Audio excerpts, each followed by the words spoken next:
Cet épisode a été enregistré mercredi 8 décembre, quelques heures avant qu'Anne Hidalgo propose la tenue d'une primaire de la gauche. C'est pourquoi il n'en est pas question dans la discussion. Bonne écoute. Une élection, c'est aussi une histoire de chiffres. Alors, prenons-nous au jeu avec quelques statistiques sur les 10 élections présidentielles qui ont eu lieu au suffrage universel direct sous la Ve République. Depuis 1965, 70 candidats différents se sont présentés. Le meilleur score au premier tour, Charles de Gaulle en 1965 avec 44,65% des suffrages exprimés. Le plus bas, Guy Hérault en 1974 avec 0,08%. Qui a eu le plus de candidatures ? Arlette Laguiller qui s'est présentée 6 fois. C'est l'une des 12 femmes candidates à l'élection présidentielle dans l'histoire de la Ve République. 12 femmes sur 70 candidats, ça fait 17,1%. Cette année, pour l'instant, elles sont 4 en lice. Anne Hidalgo, Valérie Pécresse, Nathalie Arthaud et Marine Le Pen. Rien d'exceptionnel, et pourtant, pas simple d'être une femme dans la course à l'Élysée. C'est ce que nous allons voir dans ce nouvel épisode du podcast. Je suis Maude Rieux et je suis en compagnie de Bruno Dive, éditorialiste à Sud-Ouest. Bonjour Bruno. Bonjour Maude. Et de Jefferson Desport, journaliste politique. Bonjour Jefferson. Bonjour Maude. Alors pour commencer, je vous propose d'écouter Valérie Pécresse le 4 décembre, juste après sa victoire aux primaires des Républicains face à Éric Ciotti. Pour la première fois de son histoire, le parti du général de Gaulle, de Georges Pompidou, de Jacques Chirac, de Nicolas Sarkozy, notre famille politique, va se doter d'une candidate à l'élection. Alors je pense à toutes les femmes de France aujourd'hui et je dis là aussi merci aux adhérents. Merci d'avoir eu cette audace et je vais m'en montrer digne. Valérie Pécresse souligne ici l'audace des adhérents qui ont désigné une femme candidate. On est en 2021 en France. Une femme qui s'engage dans la course à l'Élysée, on pourrait trouver ça juste normal, mais visiblement ça l'est pas. En quoi c'est audacieux ? J'étais surpris que j'assistais à cette séance d'investiture là au siège des Républicains samedi, et j'étais surpris que Valérie Pécresse prononce cette phrase, et surtout qu'elle commence quasiment son discours par cette phrase, parce que elle a jamais tellement mis l'accent sur sa qualité de femme dans aucune élection d'ailleurs, et particulièrement dans cette campagne de primaire au sein de LR. Et visiblement, elle veut maintenant en faire un argument qui peut porter face à Emmanuel Macron. D'ailleurs, on a constaté dans les premiers sondages qui ont été réalisés où elle effectue une percée, on ne peut pas être sûr que ce soit dû à sa condition de femme. Pour ce qui est de l'audace, non, c'est pas. Je pense elle en a un peu rajouté pour enjoliver sa victoire. Mais il est vrai qu'on pouvait imaginer dans des schémas un peu préétablis que les adhérents de LR étant plus conservateurs que ceux de gauche, des partis de gauche, seraient peut-être plus réticents à désigner une femme. On a vu qu'il n'en était rien. Elle a obtenu un quart des voix au premier tour, mais elle a été élue très facilement. Et cela dit, je ne suis pas sûr que le fait qu'elle soit une femme ait joué ni pour ni contre elle. Oui, je suis assez d'accord avec Bruno. Je pense que le ressort, c'est pas joué là. En tout cas, quand elle parle d'audace, je trouve que c'est assez malin, mais faut pas oublier que les deux finalistes de la primaire des LR, Éric Ciotti et Valérie Pécresse, viennent des plus grosses régions où il y a des adhérents LR. Donc ce sont les deux candidats où qui avaient naturellement le plus de réserves de voix. À l'inverse de Xavier Bertrand, qui lui n'était plus chez LR, même si on peut dire que Valérie Pécresse, qui avait fondé son parti Libre, avait été quand même un peu moins loin de l'électorat LR et de sa base militante. Mais en tout cas, on peut aussi lire le score. Je crois qu'on n'a pas eu les résultats en fonction des fédés. Et pourtant, on sait que c'est les deux gros réservoirs qui sont là. Donc celui qui prenait un vrai risque, c'était Bertrand. Il prenait pas un risque parce que c'était un homme. Il prenait un risque parce que les Hauts-de-France, ça ramène beaucoup moins de militants que l'Île-de-France ou la région PACA. Donc, elle a voulu aussi gommer cet aspect-là des choses parce qu'elle était très bien implantée dans son territoire et c'est aussi ce que ça montre, vu que c'était quand même une primaire fermée et réservée aux militants. Maintenant, là où elle a raison de dire que c'est une audace, c'est pour la première fois dans le parti du général de Gaulle, ce sera donc une femme qui va venir porter les couleurs. Donc ça, c'est plutôt intéressant et ça peut se justifier. Et comme le disait Bruno au départ, maintenant, sa priorité, c'est de se différencier d'Emmanuel Macron. Et ben oui, c'est une femme et Emmanuel Macron est un homme. Et là, dans cette compétition qui s'ouvre, tous les arguments seront bons pour faire penser la balance d'un côté ou de l'autre. Mais il y a eu d'autres pays où des femmes ont dirigé. Il y a eu l'Allemagne notamment qui a été dirigée quand même pendant plus de 15 ans par une femme. Margaret Thatcher a été Premier ministre du Royaume-Uni de 79 à 90. Pourquoi la France est en retard alors sur cette question-là ?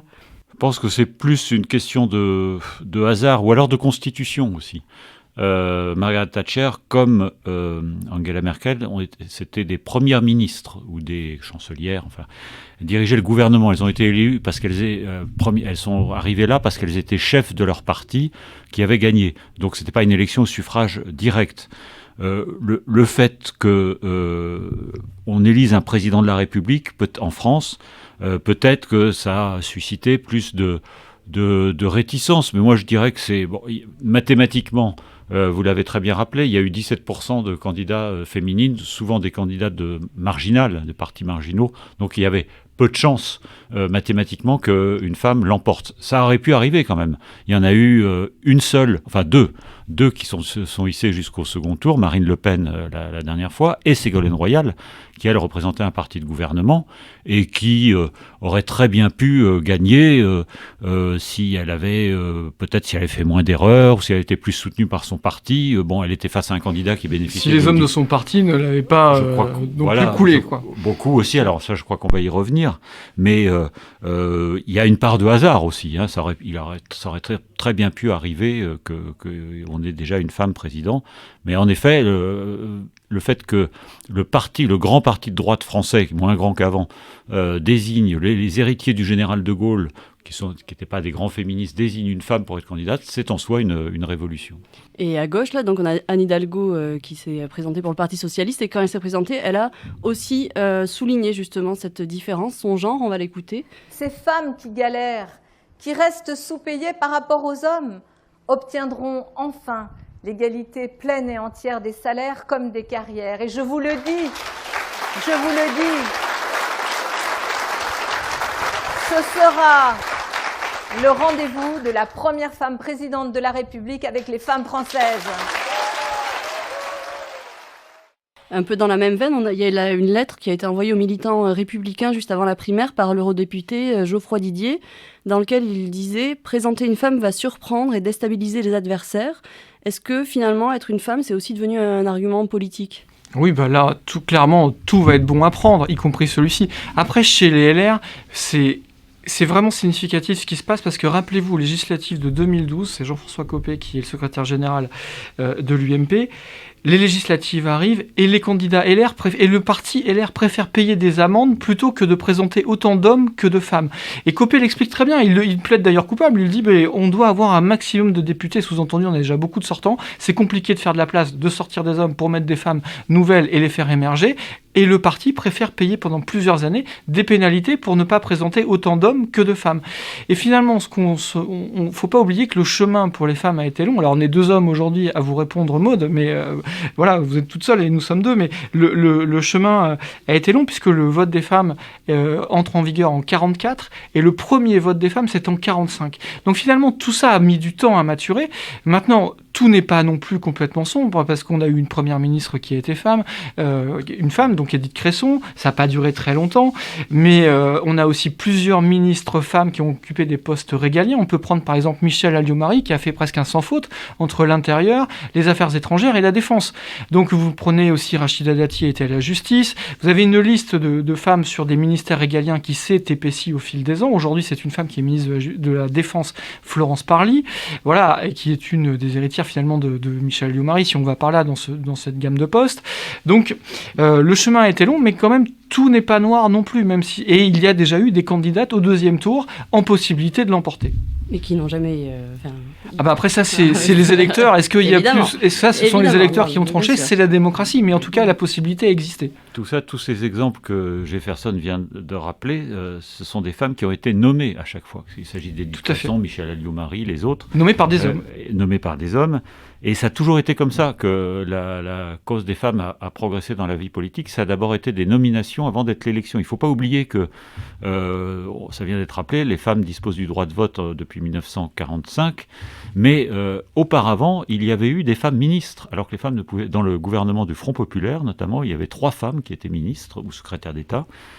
C'était également une grande première, et donc déjà, il y avait la nomination avant l'élection. Et ça a toujours été comme ça. Et là, aujourd'hui, on en est au moment, je pense, avec 3 candidates de grands partis ou d'anciens grands partis, parce qu'Anne Hidalgo, le PS représente le PS, mais elle sait plus ce que c'était. 3 candidates, on en est au moment où l'élection finalement arrive presque au même niveau que la nomination dans l'avancée de la cause des femmes. Et effectivement, vous le disiez, en fait, il y a quand même une évolution depuis quelques décennies sur la place des femmes en politique. Je vous propose d'écouter une interview qui a été faite d'Arlette Laguillet, c'était en 1995, elle était candidate pour l'élection présidentielle. Elle est à l'heure de vérité sur France 2 face à Christine Clair et François-Henri de Virieu. Avant de sortir d'ici, vous allez enlever ce très léger maquillage qu'on vous voit pour la première fois ou vous allez le garder ? Écoutez, je sais pas, j'y ai pas trop pensé.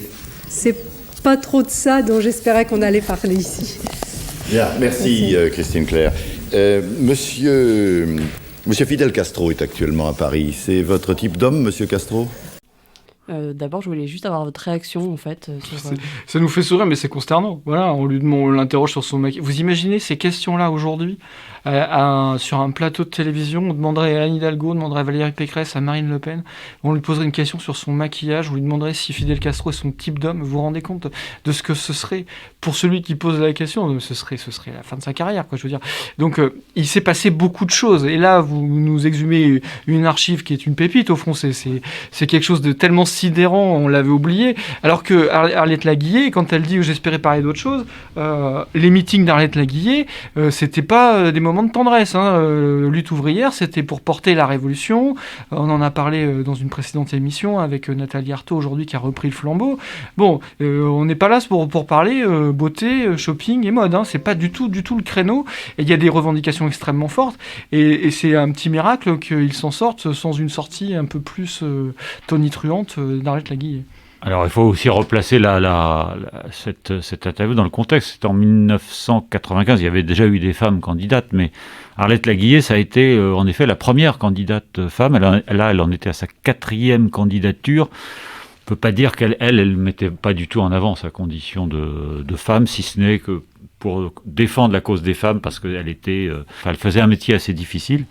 Et donc, elle mettait en avant toutes ces femmes qui exercent des métiers, comme on a dit pendant la crise du Covid, de seconde ligne, voire de première ligne.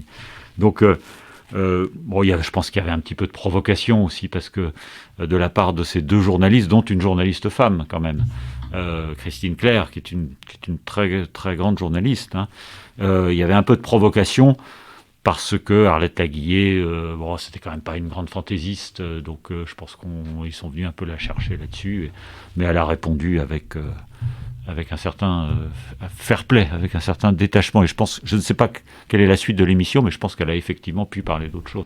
Un peu de provocation, un peu de sexisme aussi, je pense qu'on ne faut pas avoir peur des mots. Et mais après, moi, de ce que disait Bruno, c'est que c'est aussi une question qui est posée par une femme. Donc, je ne sais pas si on peut dire que les torts sont partagés, mais elle n'a pas 2 hommes en face d'elle. Donc, et la question sur le maquillage vient de Christine Clair. Alors, ça nous semble, encore une fois, voilà, on le voit avec nos yeux d'aujourd'hui, peut-être qu'à l'époque, c'était passé tout seul et que personne n'avait remarqué, etc. Bon, voilà, sauf que c'est aussi l'épreuve du temps, et ça montre comment les choses ont changé. Et la question sur Fidel Castro, alors on peut dire que, comme l'a rappelé Jeff très justement, nous sommes 2 hommes, donc c'est peut-être des réactions d'hommes, mais la question sur Fidel Castro, c'est aussi une manière de l'amener, c'est une transition, c'est aussi une manière de l'amener à la politique. Derrière, est-ce que c'est votre type d'homme? Ça veut dire aussi, est-ce que vous approuvez la politique de Fidel Castro, la dictature de Fidel Castro, parce qu'après tout...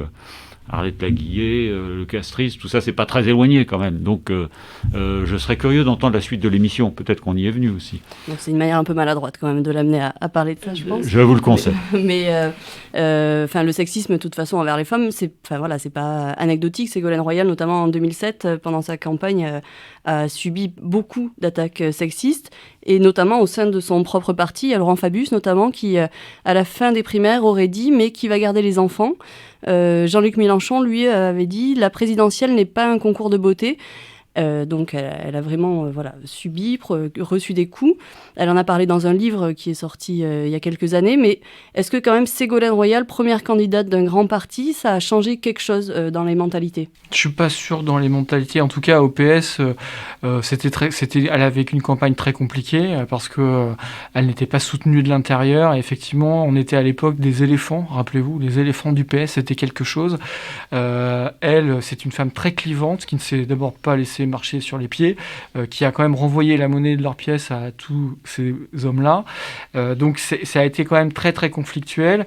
Et effectivement, ça rappelle aussi une chose, c'est que la politique, c'est pas un jeu d'enfant, c'est pas quelque chose de simple, c'est pas quelque chose de doux. La politique, c'est quelque chose de violent, qu'on soit un homme ou une femme. Tout le monde en fait les frais à un moment ou à un autre. On peut aller par là, regarder pendant le mouvement des Gilets jaunes les critiques qui se sont abattues sur Brigitte Macron. Rappelez-vous les pancartes qui étaient écrites sur le nom de Brigitte Macron, les obscénités qui étaient écrites à l'encontre de la femme du président de la République. Elle n'était pas candidate, elle n'a pas voix au chapitre dans la politique nationale, et pourtant c'est devenu une cible. Donc ce qu'a vécu Ségolène Royal, d'autres femmes l'ont vécu. La politique est un monde violent, est un monde difficile, c'était une vraie compétition. Les femmes sont de vraies compétitrices, et Ségolène Royal était une vraie compétitrice. Elle a encore essayé de vouloir être élue au Sénat, et c'est encore une fois le PS qui n'en voulait pas, qui a tout fait pour que ça n'arrive pas. Parce que, ils estiment que cette page doit être tournée, qu'elle ne veut pas décrocher, c'est autre chose. Mais en tout cas, les femmes sont aussi des compétitrices, elles savent répondre, elles savent se défendre. Et la meilleure preuve, c'est quand même que Ségolène Royal, si elle est candidate à la présidentielle de 2007, c'est qu'elle gagne la primaire socialiste de 2006, et rappelez-vous... Très largement, au premier tour, 60%, et elle bat Dominique Strauss-Kahn, ce qui n'est pas, quand on refait l'histoire, ce qui n'est pas neutre, et elle bat aussi Laurent Fabius, de celui qui s'interrogeait pour savoir qui allait garder les enfants. Donc elle bat deux poids lourds du PS, même si à l'époque Strauss-Kahn n'a pas encore l'envergure qu'il a aujourd'hui, mais en tout cas c'est quand même un des barons, Bruno. Plus qu'aujourd'hui. Et oui, c'est un des barons du PS, et donc elle bat par le vote des militants deux poids lourds. Et donc ça veut dire aussi beaucoup de choses quand même. Oui, alors juste un petit point d'histoire, cette fameuse déclaration de Fabius et des autres, Mélenchon aussi, puis il y avait celle d'Emmanuelli aussi, qui était beaucoup plus violente, qu'on a oubliée. Mais Emmanuelli était en guerre contre elle. Je vais rajouter une balle dans mon barillet, il avait dit, et moi j'avais été beaucoup plus choqué personnellement par cette déclaration. Ça a été dit, tout ça, je crois lors d'université d'été, mais c'était pas à la fin des primaires, c'était quand Ségolène Royal a annoncé sa candidature. Elle dit qu'elle serait candidate aux primaires, et je crois me souvenir que c'était dans Paris Match. Donc effectivement, elle a subi des attaques, mais elle en avait aussi fait un argument. Elle a quand même joué les victimes aussi. Elle a beaucoup joué les victimes. Et il y avait une phrase on ne dirait pas ça si c'était un homme, on ne dirait pas la même chose. Moi, j'en suis pas tout à fait sûr, parce que c'était une candidate qui a fait, je vais pas dire que c'est une mauvaise candidate, parce qu'on va dire que je suis sexiste, mais qu'elle a quand même fait beaucoup d'erreurs, et peut-être qu'elle n'a pas bien sûr rassemblé non plus son parti, mais je reconnais, il est vrai qu'elle n'avait pas la tâche facile. Et puis, vous allez dire, je défends toujours les hommes, mais Laurent Fabius, quand il dit ça, qui va garder les enfants ? Moi je vais vous dire franchement, je trouvais ça plutôt drôle, mais parce que ça s'adressait pas seulement à Ségolène Royal, ça s'adressait au couple Hollande-Royal. C'est vrai. Hollande, faut pas oublier que François Hollande était à l'époque premier secrétaire du PS. Il aurait bien aimé être candidat d'ailleurs déjà. Et il y avait un grand agacement au sein du Parti socialiste devant ce duo qui préemptait tout, Hollande et Royal, enfin ce couple qui préemptait tout. D'où cette phrase de Fabius, qui n'est pas un grand féministe, je vous le concède, mais qui, à mon avis, visait autant François Hollande que Ségolène Royal. Mais il l'a quand même dit à Ségolène Royal et pas à Il l'a dit quand François Ségolène Royal, mais parce que François Hollande n'a pas été... Oui. Il s'inquiétait de la famille, en fait, c'est ça. C'est vrai qu'il ne l'a pas redit quand François Hollande a lui-même été candidat, mais il n'était plus en couple avec Ségolène Royal. C'était presque bienveillant, finalement. Après, voilà. Maud, si vous voulez une femme de caractère au PS, n'oublions pas Martine Aubry, oui. qui quand même a su renvoyer beaucoup de ses militants, en tout cas des éléphants du PS dans les cordes. Donc, et c'était pas la dernière à sortir des vacheries sur Ségolène Royal. Après, elles se sont réconciliées. Elles se sont durement affrontées au congrès de Reims, déjà en 2011.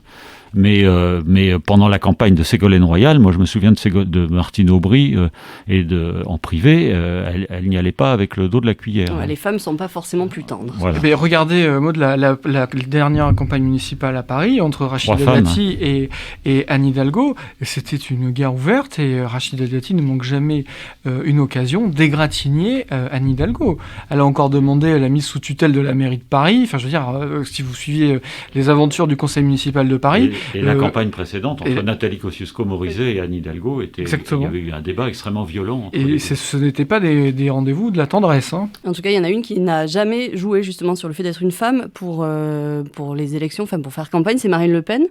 Là, elle se présente pour la 3e fois, et jusqu'à maintenant, c'est vrai que être une femme, ça n'a jamais été un sujet pour elle. Pourquoi ? Est-ce que c'est une façon de se protéger, de se démarquer ? Parce que on est au Front National. Alors là, pour le coup, c'est quand même un parti où on cultive plutôt la virilité, parce qu'elle est aussi arrivée là, parce que c'est la fille de son père. Hein. C'est quand même son père qui lui a passé le parti. On disait longtemps...